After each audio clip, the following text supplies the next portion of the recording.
안녕하세요. 청취자 여러분, 프로그램에 오신 것을 환영합니다.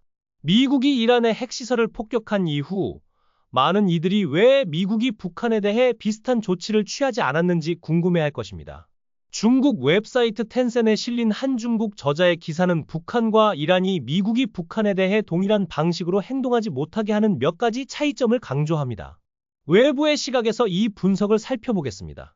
또한 2025년 최신 정보를 바탕으로 북한의 보복 능력과 러시아 및 중국의 영향력에 대한 깊이 있는 분석을 추가하겠습니다. 6월 22일 아침, 미국이 이란의 핵시설을 폭격했다는 소식이 빠르게 퍼졌습니다. 미국에 따르면 이란의 포르도우, 나탄즈, 이스파한 등 세 곳의 핵시설이 표적이 되었으며 특히 포르도우는 14개의 중형 GBU-57 벙커버스터 폭탄으로 공격받았습니다. 이란의 보고에 따르면 미국의 공격은 포르도우 시설의 입구만 파괴했으며 핵물질은 사전에 다른 곳으로 옮겨졌습니다. 이는 폭격에도 불구하고 이란의 핵 인프라와 장비가 복구될 수 있음을 시사합니다. 또한 이란이 숨겨진 시설이나 더 안전한 장소를 보유하고 있을 가능성을 암시하며 미국이 이를 찾아 파괴하기 어렵게 만듭니다. 한국의 언론은 미국의 작전, 특히 B-2 폭격기와 GBU-57 폭탄의 조합에 주목했습니다. 한국은 미국이 북한의 핵시설을 표적으로 삼는다면 이 조합이 최우선 선택일 가능성이 높다고 믿습니다. 이는 북한의 깊이 묻힌 산악시설을 파괴할 수 있는 유일한 재래식 무기 옵션이기 때문입니다. 더 큰 효과를 위해서는 전술 핵무기가 필요할 것입니다. 6m 길이, 14톤 무게의 GBU-57은 고고도 전략 폭격기에서 투하되며 최대 60m의 철근 콘크리트나 40m의 단단한 암석을 관통하도록 설계되었습니다. 하지만 이 폭탄은 높은 비용 때문에 실전에서 테스트된 적이 없으며 사용하려면 큰 결단이 필요한 무기입니다. 제한된 재고로 미국은 이란의 16개의 GBU-57을 사용해 재고를 상당히 소진했으며 사전에 비밀리에 생산을 늘리지 않았다면 더욱 그렇습니다. 그럼에도 미국은 공격의 효과를 정확히 평가할 수 없습니다. 이란은 미국이 현장에서 피해를 조사할 수 있는 시험장이 아니기 때문입니다. 위성 이미지만이 분석의 유일한 수단입니다. 시설이 완전히 파괴되었다면 GBU-57의 효과는 향후 공격에 대한 신뢰를 줄 것입니다. 하지만 공격이 미미한 결과를 낳았다면 북한의 핵시설에 이 무기를 사용해도 효과가 적을 가능성이 큽니다.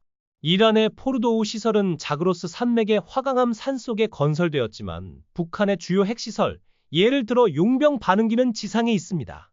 그러나 북한의 풍계리 시험장과 기타 우라늄 농축 시설은 1억 년 전 중생대에 형성된 화강암 산속 깊이 묻혀 있습니다. 이는 이란의 6,500만 년 전 신생대 화강암보다 지질학적으로 오래되고 밀도가 높습니다. 따라서 북한의 산은 이론적으로 공격에 더 강합니다. 한국전쟁 이후 북한은 지하 요새화에 우선순위를 두었으며 콘크리트로 보강했을 가능성이 큽니다.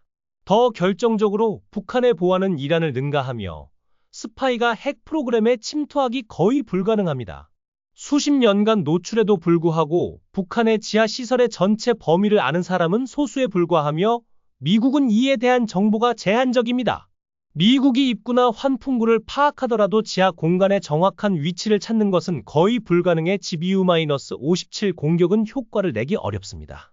물리적 내구성과 보안 외에도 북한의 핵시설은 강력한 이웃 국가들과 보복 능력으로 보호받고 있습니다. 지역 동맹이 약한 이란과 달리 북한은 중국과 러시아와의 군사 동맹을 통해 보호받으며 이는 러시아와 이란의 느슨한 전략적 파트너십과 다릅니다.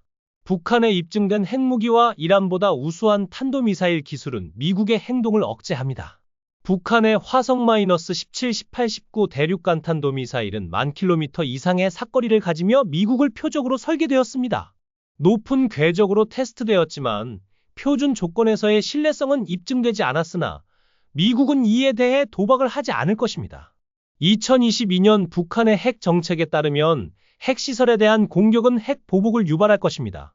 미국의 외과적 공격이 시설 파괴에 실패하더라도 북한은 태평양으로 ICBM을 발사해 힘을 과시할 수 있으며 이는 미국을 외교적으로 취약하게 만듭니다.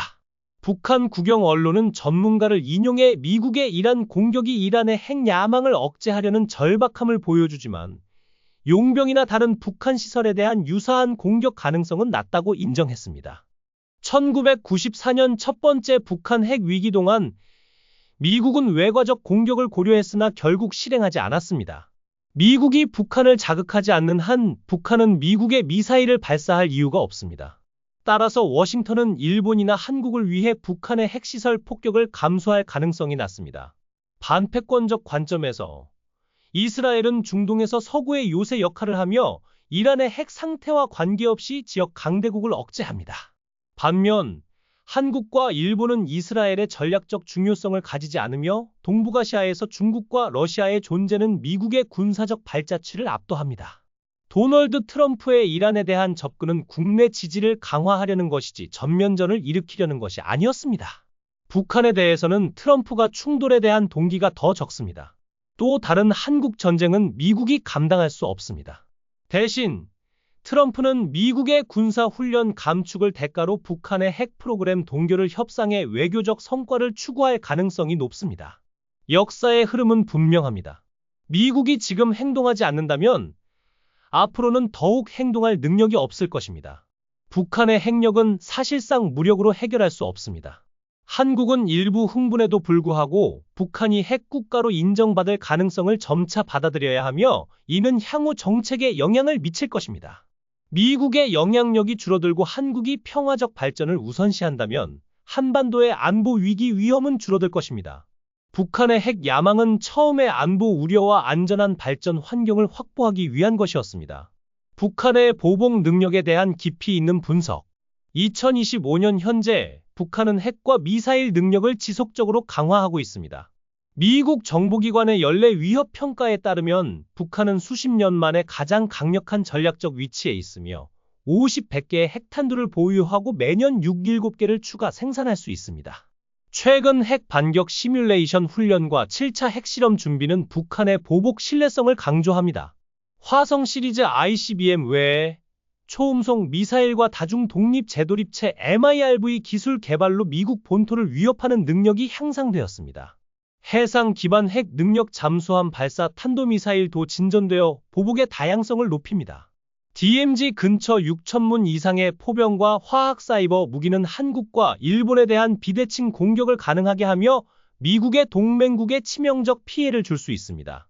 이러한 발전은 미국의 공격 시 핵 전쟁 위험을 높여 이란 공격처럼 선제 타격을 어렵게 만듭니다. 전문가들은 이란 공격이 북한의 핵 보유 결의를 강화했다고 지적합니다.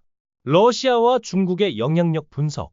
러시아와 북한의 동맹은 2024년 파트너십 협정 이후 더욱 강화되었습니다. 2025년 북한은 러시아의 우크라이나 전쟁의 군사 지원을 확대하며 6,000명 이상의 공병 파견, 러시아는 첨단 군사 기술을 제공할 가능성이 큽니다. 러시아 외무장관은 북한을 이란보다 중요한 동맹으로 평가하며 미국, 한국, 일본의 안보 연대를 비난했습니다. 김정은은 러시아에 무조건적 지지를 선언했습니다.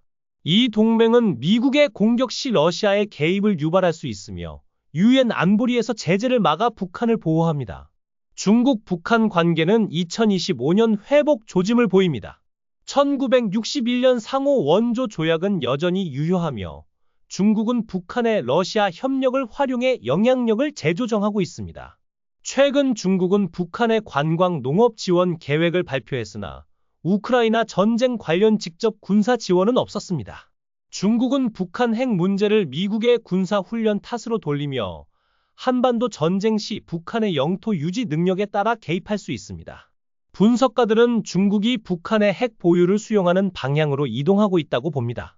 미국의 북한 공격은 중국의 대만 남중국해 긴장 고조를 초래할 수 있으며 다전선 충돌로 이어져 미국의 전략적 부담을 증대시킬 것입니다. SIPRI 보고서에 따르면 이러한 동맹은 새로운 핵군비 경쟁을 촉진합니다. 청취자 여러분, 시청해 주셔서 감사합니다. 텐센 저자의 분석은 미국이 이란처럼 북한의 핵시설을 표적으로 삼지 않은 이유를 강조합니다. 그러나 평화적 공존이 북한을 만족시킬 것이라는 저자의 결론은 의문입니다. 남북한 모두 통일을 궁극적 목표로 삼고 있습니다. 어느 한쪽이 기회를 본다면 전쟁을 망설이지 않을 수 있습니다. 1953년 정전협정은 평화조약이 아니며 두 한반도는 기술적으로 여전히 전쟁 상태입니다.